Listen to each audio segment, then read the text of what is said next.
everyone, I'm Kate Kennedy and I'm here at the Kane Depot to talk history stories tonight.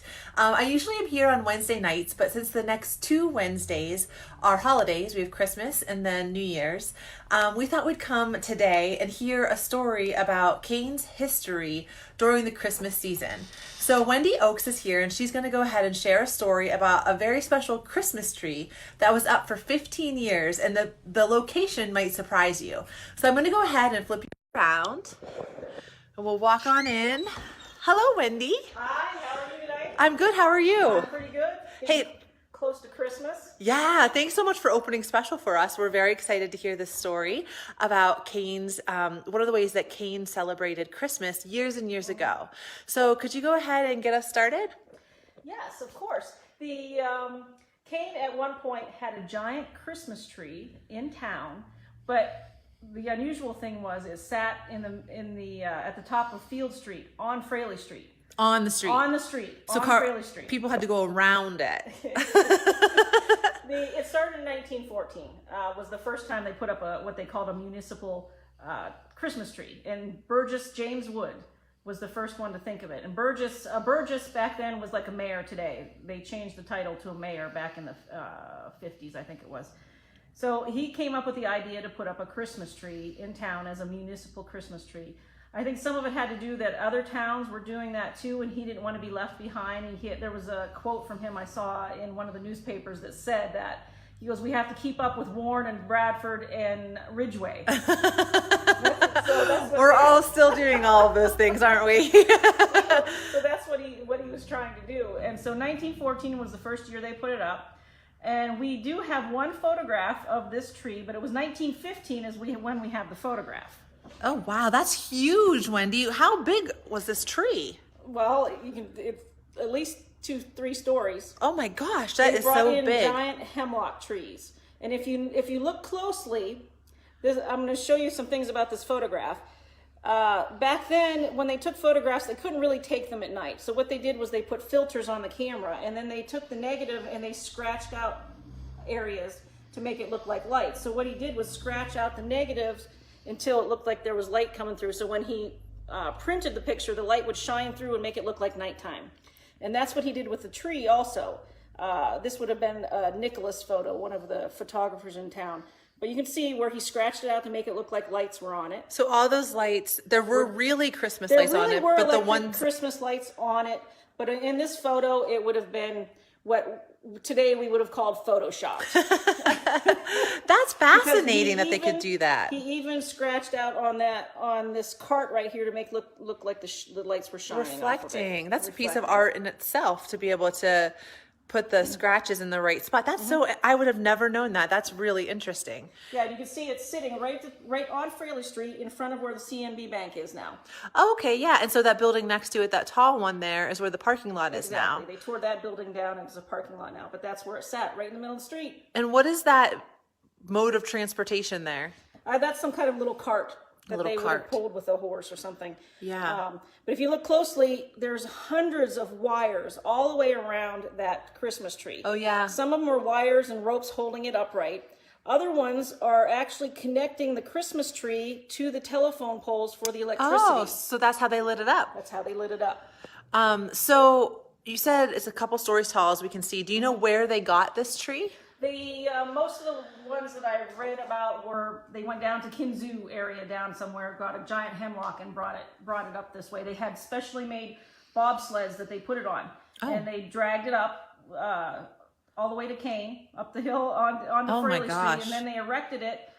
Sometimes the branches would get broken, so they had extra branches that they cut, and they would actually drill a hole in the trunk of the tree and put the new branches in to make it full and look pretty. Oh, wow. So actually in 1916 it said they had a bad snowstorm and they had like 6 or 8 inches of snow overnight, but it must have been really heavy snow because they said a lot of the branches had been broken on the tree.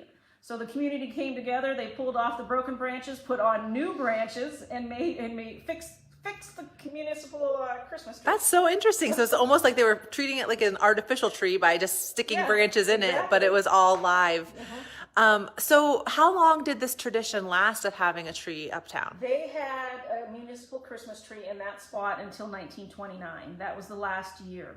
I found an article about in 1930 about how they decided not to put a Christmas tree up because the year before it had cost $200 to erect and maintain, and it would be better spent on welfare programs. And you have to remember, at that point was right at the around the Depression era, so they didn't have the money for it, and they didn't want to spend the money on it. They would rather spend it for different things. So that's when they stopped doing it.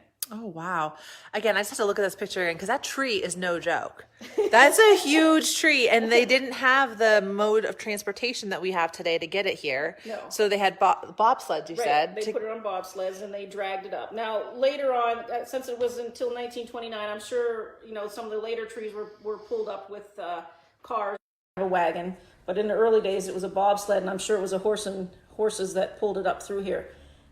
They would gather around it when they lit the tree. They had a ceremony. They lit the tree. They had carolers. They had a church service, and they planned it every year. Usually about 3 or 4 days before Christmas is when they would put the lights on, make sure the lights were on, and lit them up and had their ceremony. And it was pretty interesting.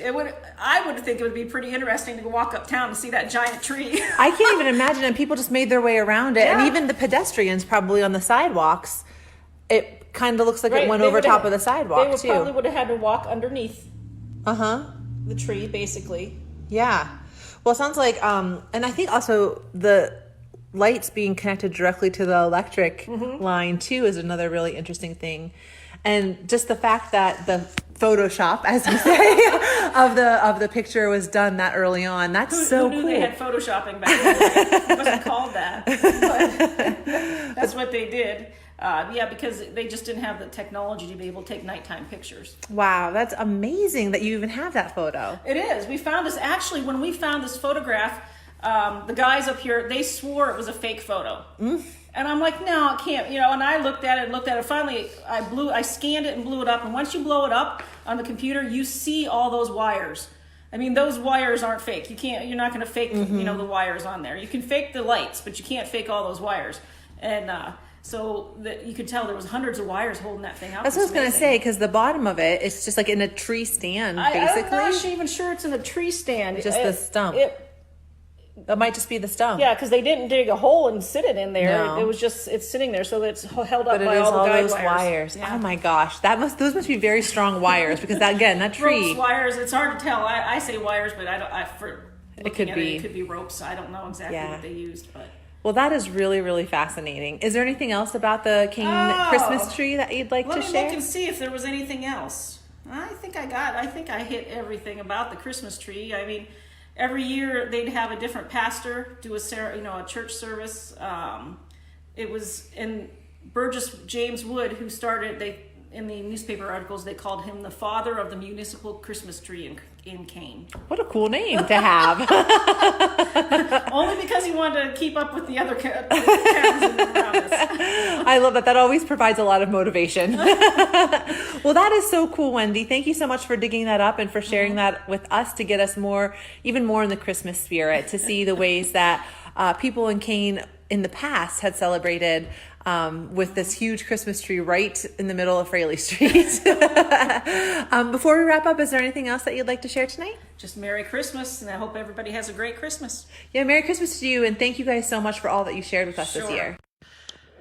And thank you guys so much for tuning in. I love seeing these old pictures, and how fascinating to learn that they couldn't take pictures at night, so they had to scrape in the lights from the windows and on the tree.